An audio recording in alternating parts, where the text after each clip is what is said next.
Hi there, and welcome back to another one of Sample Market's producer tips and tricks videos, the series where we endeavour to provide you with innovative and imaginative sound design and production techniques aimed at turbocharging your creative flow and elevating your mastery of the software and plugins at your disposal. Today, we'll be checking out some approaches for making old school garage chords, covering music theory, sound design, and some production. So let's jump in and check out what we'll be making in this video.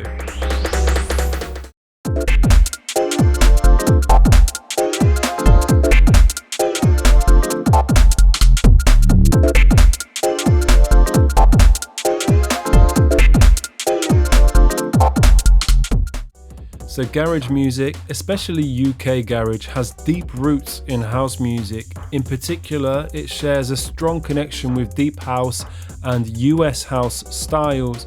These genres are known for their sophisticated and jazzy sounding chords, which often feature extended chords like sevenths and ninths. These chords give the music a more harmonically rich and soulful sound, and subsequently have been a mainstay of garage productions throughout the years. You can create a minor seventh chord, taking your minor triad containing the root note, the third and the fifth, and then add the seventh. Or for a major chord, combine the root note, the major thirds, the perfect fifth and the major seventh. And for a major or minor ninth chord, we simply add a major ninth note.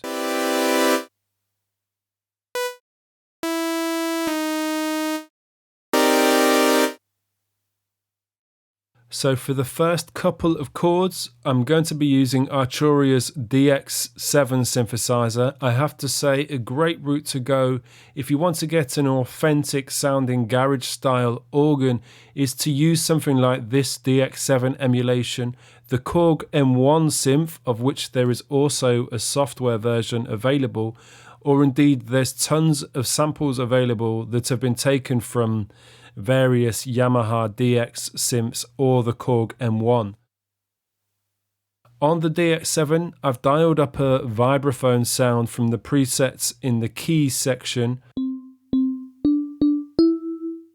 Now I'm going to resample this chord, embracing a technique reminiscent of early house and garage producers who would have been using a hardware sampler such as the Akai MPC.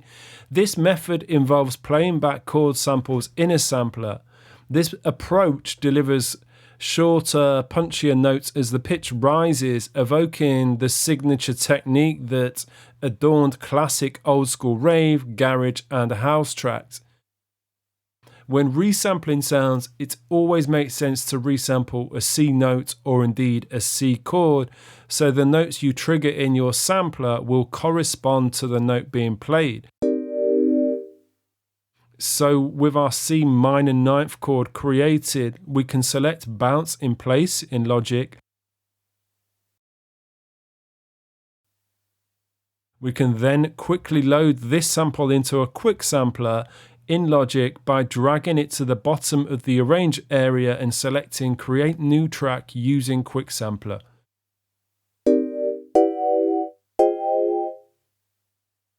So an approach you'll often hear used in garage tracks is very short, stabby staccato notes.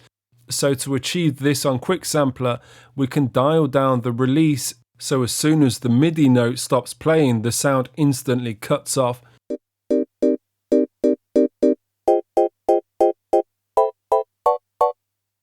And then create a fairly straightforward MIDI sequence consisting of two notes, one very short syncopated hit followed by a longer one falling on the second downbeat of the bar.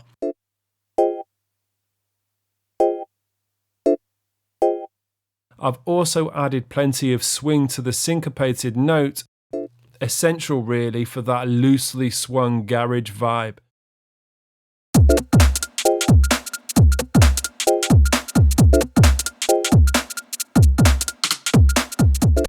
To further enhance that old school feel, we can add a bit crusher or sample rate reducer to our chord. Here I've loaded the D16 Decimorts plugin, selecting the MPC 60 preset, backing off the dry wet mix, and this gives the sound a very lo-fi, gritty feel.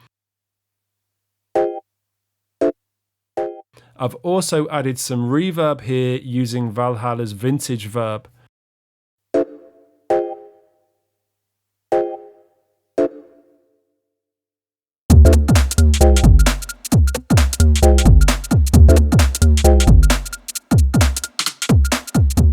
So for our second sound, again using the DX7, this time opting for an organ sound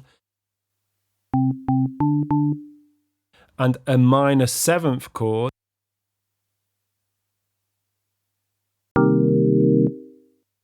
We can repeat the process applied previously, bouncing in place and loading into Quick Sampler.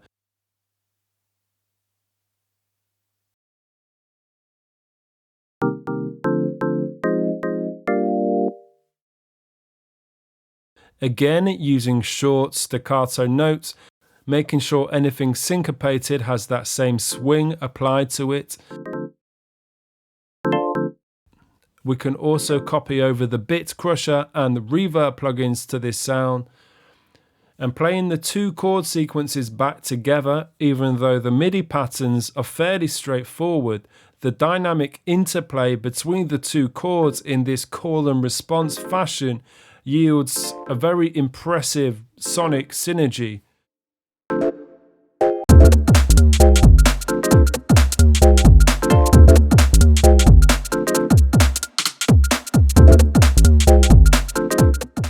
Let's try a different synth now for our third chord, loading up Serum. I've created this minor 7th chord, adding another note minus 1 octave down from the root note.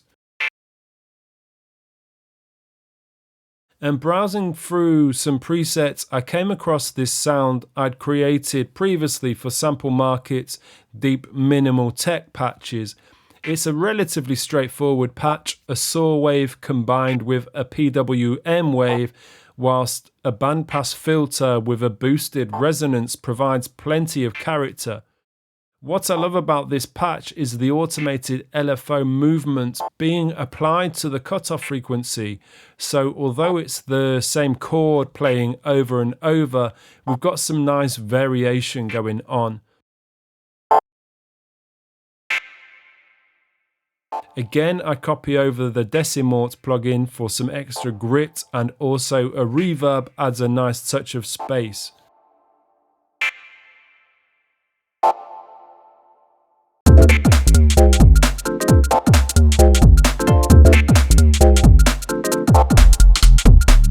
So for our final chord sound, taking another C minor 7th chord, I've loaded up FM8 and I've got this glassy electric piano sound, where we've basically got 3 modulator oscillators or operators creating the crux of the sound. If I turn off the modulation operators, we're left with essentially a stack of sine waves.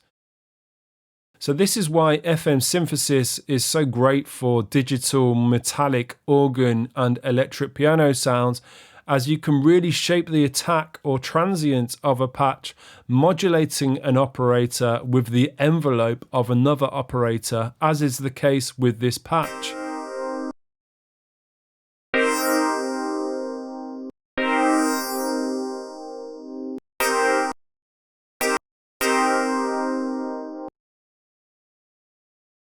To give this chord a more engaging, interesting vibe, and also because the top end is sounding a little bit harsh, I've added an auto filter sweeping the sound.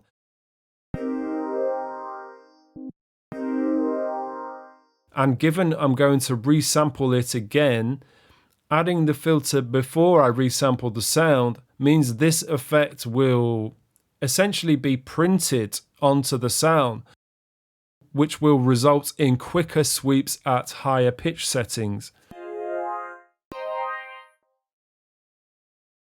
Within Quick Sampler, we have the option to introduce a touch of glide.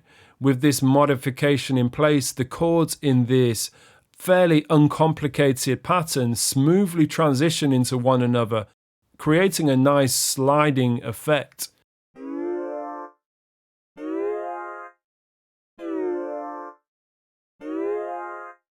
This time I've gone for an instance of FabFilter Saturn to rough up the sound, adding some multi-band distortion, processing the tops of the chord with the crunchy amp algorithm.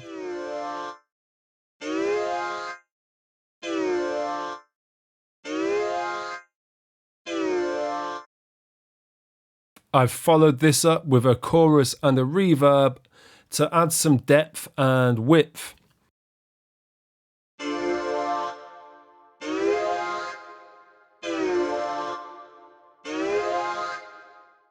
Now let's have a listen to the 4 chords together. Although musically there isn't anything too complex going on, the use of different chord sounds and different production approaches, and especially the combination of minor 7th and minor 9th chords, provides us with an engaging melodic groove that has plenty of variation and dynamics.